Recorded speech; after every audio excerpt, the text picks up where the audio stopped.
نگین ہے جنت کے نگینوں میں.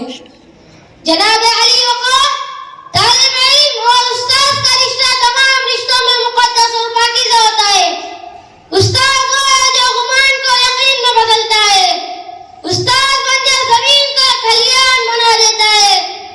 استاد وہ ہے جو تجھ میں بشارت کو نگاہ بشارت عطا کرتا ہے. استاد وہ ہے جو ظلمت کے شعبوں میں سورج نکالتا ہے.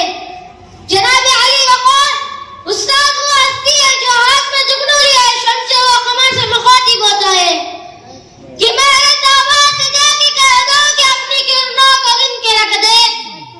یہ میرے تابا سے جا کے کہہ دو کہ اپنی کرنوں کو گن کے رکھ دے.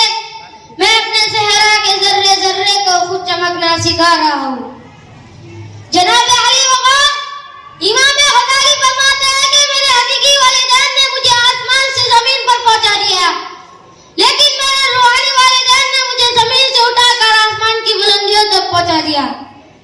جناب علی وقار میں اپنے اساتذہ کرام کا تہ دل سے شکریہ ادا کرنا چاہتا ہوں جنہوں نے میری شخصیت کو نگارا اور پھر اعتماد بنایا کہ میں آج آپ کے سامنے اپنے خیالات کا اظہار کر سکوں.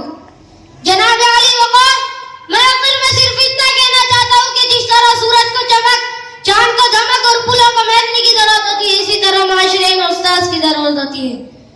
میں اپنے استاذ کو خراج تحسین پیش کرنا چاہتا ہوں. پیشوا روا ہے پیشوا لا ہے امام، پیشوا روا ہے پیشوا لا ہے امام، تیری عظمت تیری رحمت پر سلام. اے میرے استاذ تو ہے ذیشان، اے میرے استاذ تو ہے ذیشان، تیری عظمت تیری رفعت پر سلام. آخر الدعوانا الحمد للہ.